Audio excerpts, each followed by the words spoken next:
జై శ్రీరామ్. అందరికీ నమస్కారం. వెల్కమ్ టు న్యూస్ అఖండ. నేను మీ కస్తూరి శ్రీధర్. మిత్రులారా, నాకు తెలిసినంత వరకు రాహుల్ గాంధీ 2004లో రాజకీయాల్లోకి అయితే వచ్చాడు. 2004లో అమేథీ నియోజకవర్గం నుంచి పోటీ చేసి గెలిచాడు.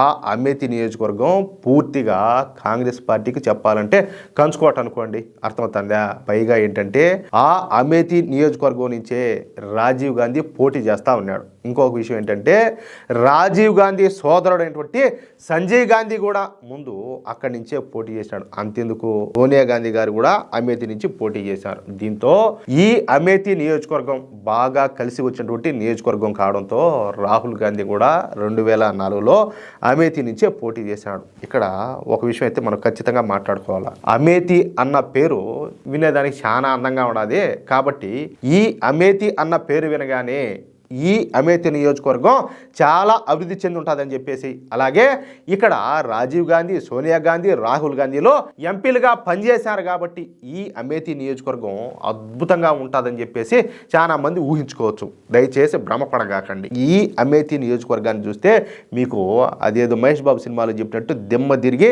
మైండ్ బ్లాక్ అయిపోతుంది. అంటే ఈ నియోజకవర్గంలో సగానికి సగం మంది నిరక్షరాస్యులే, అంటే చదువుకోనోళ్లే. ఇక ఈ నియోజకవర్గంలో పేదరికం, దరిద్రం అయితే తాండవిస్తా ఉంటాయి. 3 పంటలు పండేటటువంటి భూములు ఉన్నప్పటికీ కూడా అక్కడ నిరుపేదరికం, అదేవిధంగా నిరుద్యోగం విపరీతంగా ఉన్నింది. బహుశా అందుకేనేమో కాంగ్రెస్ పార్టీ అయితే అక్కడ గెలుస్తూ వచ్చింది. అర్థమవుతుందా? బహుశా మీరు నమ్మకపోవచ్చు కానీ ఈ అమేథీ నియోజకవర్గంలో 2019 వరకు ఒక్క సినిమా హాల్ కూడా లేదు. వాళ్ళు సినిమా చూడాలంటే ఏ లక్నోకో లేకపోతే ప్రయాగ్రాజ్కో పోయి చూస్తూ ఉన్నారంట. దాన్ని బట్టి అర్థం చేసుకోండి.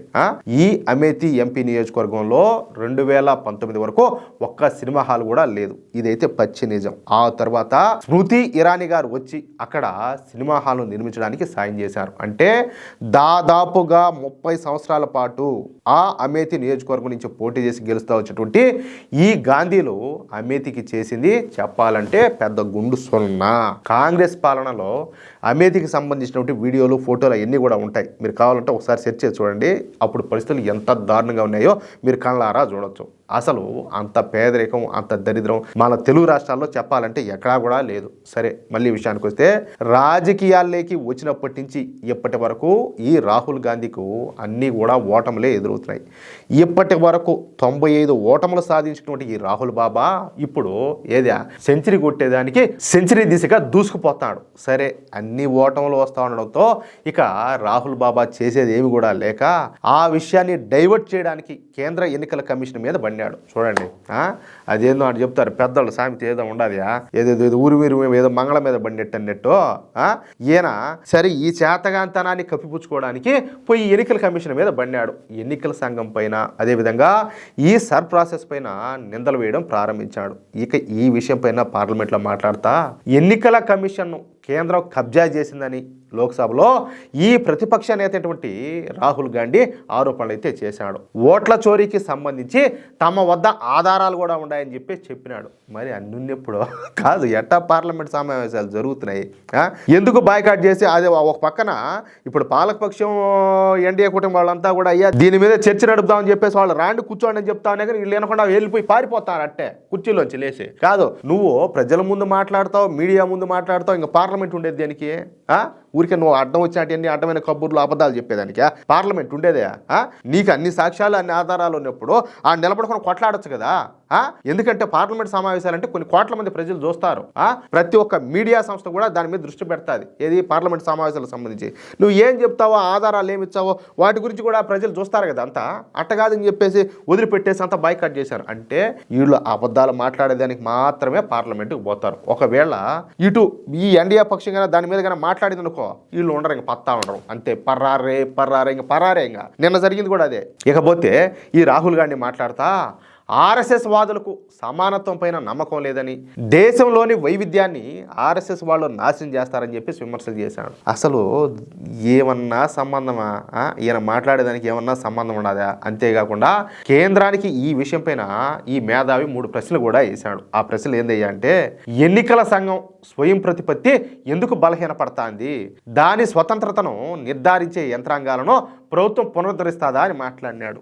ఎందుకో ఊరు రాసిచ్చారో కానీ బాగానే బట్టినాడు, బాగానే చదివినాడు. ఇకపోతే సర్ ప్రక్రియ పైన అనేక రాష్ట్రాల నుంచి ఫిర్యాదులు అందుతున్నటువంటి సమయంలో ఓటర్ల జాబితాలను తారుమారు చేయకుండా నిరోధించడానికి ఎలాంటి చర్యలు తీసుకుంటున్నారు? ఇకపోతే ఈసీ నియామకాలు అలాగే నిర్ణయాలు రాజకీయ ప్రయోజనాలకు అనుగుణంగా ఎందుకు కనిపిస్తున్నాయి?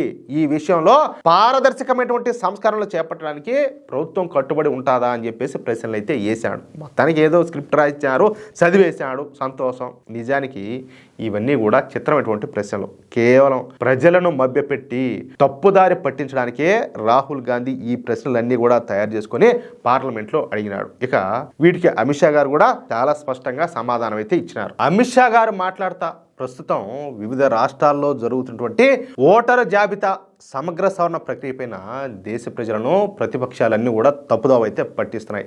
గత 4 నెలలుగా సర్ గురించి అవాస్తవాలను అయితే వ్యాప్తి చేస్తున్నారు. రాజ్యాంగబద్ధ సంస్థ అయినటువంటి కేంద్ర ఎన్నికల సంఘమే సర్ ప్రక్రియను నిర్వహిస్తుందని, కేంద్ర ప్రభుత్వ ఆదేశాల ప్రకారం ఎన్నికల సంఘం నడవదని, పారదర్శక అలాగే స్వేచ్ఛాయుత వాతావరణంలో ఎన్నికలను నిర్వహించడం ఎన్నికల సంఘం యొక్క బాధ్యత అని చెప్పేసి హోంమంత్రి అమిత్ షా గారు తేల్చెప్పినారు. ఇకపోతే పార్లమెంటు సమావేశాలు ప్రారంభమైనప్పటి నుంచి సర్ ప్రక్రియ గురించి ప్రతిపక్షాలన్నీ కూడా రాద్ధాంతం చేస్తున్నాయి. ఈ అంశం గురించి ప్రజల్లోకి తప్పుడు సందేశాన్ని అయితే పంపే యత్నం చేస్తున్నాయి. ఇక్కడ మరొక విషయం ఏంటంటే సర్ ప్రక్రియ పైన సమగ్ర సమీక్ష జరపాలని చెప్పేసి, అంటే మానిటరింగ్ చేయాలని చెప్పేసి విపక్ష పార్టీలన్నీ కూడా కోరుతున్నాయి. అయితే అది సాధ్యమయ్యే విషయం కాదు. ఎందుకంటే ఆ అంశం అంతా కూడా కేంద్ర ఎన్నికల సంఘం అధికార పరిధిలోకి వస్తుంది. ఎందుకంటే ఇప్పుడు చేసి వాళ్ళు కాదు, ఇప్పుడు కేంద్ర ప్రభుత్వం దాని మీద పెత్తనం చేస్తుంది, ఆ ఎన్నికల సంఘం మీద చేయదు కదా. మరి దాని మీద ఎట్లా సమీక్ష జరుపుతారు? అవునా కాదా? ఎన్నికలను మేము నిర్వహించమని చెప్పేసి లోక్సభలో అమిత్ షా గారు అయితే స్పష్టం చేశారు. అంతే కదా, ఎన్నికల సంఘం ఎన్నికలు జరుపుతుంది. ఇంకా మన అమిత్ షా గారు మాట్లాడుతా లోక్సభలో ఎన్నికల సంస్కరణలపైన మాత్రమే చర్చ జరగాల. ఏది సరే, ఎన్నికలు సజావుగా జరుగుతున్నాయా లేదా ఏందనేది ఆ వ్యవస్థల గురించి కొంతవరకు దానికి కూడా కొన్ని లిమిట్స్ అనేవి ఉంటాయి. వాటి వరకు మాత్రమే చర్చ అనేది జరగాల. కానీ విపక్షాలు పూర్తిగా సర్ ప్రక్రియ గురించే మాట్లాడుతూ ఉన్నాయి. జవహర్లాల్ నెహ్రూ, ఇందిరాగాంధీ వీళ్ళు ప్రధానులుగా ఉన్న టైంలోనూ ఈ సర్ ప్రక్రియ అయితే నిర్వహించారు. ఈ విషయం కూడా వాళ్ళు గుర్తుపెట్టుకోవాలా. తొలిసారిగా 1952లో నెహ్రూ హయాంలో ఈ సర్ అయితే జరిగేది. మాజీ ప్రధాని అయినటువంటి మన్మోహన్ సింగ్ గారి హయాంలో కూడా ఈ సర్ని అయితే నిర్వహించారు. ఇవన్నీ తెలిసి కూడా ఈ సర్ ప్రక్రియ పైన కాంగ్రెస్ పార్టీ ఏకపక్షంగా విమర్శలు అయితే చేస్తుంది. ఓటర్ల జాబితాలను సమగ్రంగా సవరణ చేయకుండా ఎన్నికలను స్వేచ్ఛగా పారదర్శకంగా ఏ విధంగా నిర్వహించగలుగుతారో ప్రతిపక్ష పార్టీలే చెప్పాలా. అంతే కదా, అక్రమంగా ఈ ఓటర్ గుర్తింపు కార్డులు పొందిన వాళ్లకు ఓట్లు వేసే అవకాశం లభిస్తే దేశం భద్రంగా ఎలా ఉండగలుగుతాదో విపక్షాలు అయితే చెప్పాలా. అక్రమ వలసదారులు ఎన్నికల ప్రక్రియలో పాల్గొనొచ్చా? అవునా కాదా? పాల్గొనకూడదు కదా. చనిపోయిన వాళ్ళ పేర్లు ఇంకా ఓటర్ జాబితాలోనే కొనసాగాలనా? ఎట్లా కొనసాగుతాయి? వాళ్ళు చచ్చిపోయినారంటే వాళ్ళ ఓటు కూడా చచ్చిపోవాలా, వాళ్ళ ఓటు హక్కు కూడా ఉండకూడదు. అవునా కాదా? ఒక ఓటర్కు ఒకటి కంటే ఎక్కువ చోట్లలో ఓటు ఉండొచ్చా? ఏ విధంగా ఉంటుంది? కాదు, ఎన్ని చోట్లైనా ఓట్లు ఉండొచ్చా? మాదిరిగా రాజ్యాంగపరమైనటువంటి బాధ్యతను నిర్వర్తించే క్రమంలో సర్ను ఈసీ నిర్వహిస్తుందని చెప్పేసి అందరూ కూడా తెలుసుకోవాలా. ఎన్నికల ప్రక్రియను శుద్ధి చేసేటటువంటి క్రమంలో సర్ను అయితే నిర్వహిస్తారని చెప్పేసి అమిత్ షా గారు పార్లమెంట్లో తేల్చెప్పేశారు. రాహుల్ గాంధీ వేసినటువంటి ఈ తలా తోకాలైనటువంటి దిక్కుమాలిన ప్రశ్నలకు ఈడ్చికొట్టేటట్టు సమాధానాలు అయితే ఇచ్చారు. సూటిగా చెప్పాలంటే రాహుల్ గాంధీను అమిత్ షా గారు నిండు సభలో ర్యాగింగ్ చేసి పారేశారు. చెప్పాలంటే అమిత్ షా గారు చెప్పింది ఆ రాహుల్ గాంధీకి అర్థం కూడా అయి ఉండదు. అది నాకు తెలిసి అయితే. ఏమంటారా మిత్రులారా? ఈ న్యూస్ కనుక మీకు నచ్చినట్లయితే ఖచ్చితంగా ఈ న్యూస్ నలుగురికి షేర్ చేయండి. అలాగే ప్రతి ఒక్కరు కూడా మీ యొక్క అమూల్యమైనటువంటి అభిప్రాయాలను కామెంట్ రూపంలో తెలియజేయండి. ఇంకో విషయం ఏంటంటే, ఇంతవరకు మీరు కనుక మన ఛానల్ని సబ్స్క్రైబ్ చేసుకున్నట్లయితే ప్రతి ఒక్కరు కూడా మన ఛానల్ని సబ్స్క్రైబ్ చేసుకోండి, సపోర్ట్ చేయండి ప్లీజ్. జై శ్రీరామ్, జై హింద్.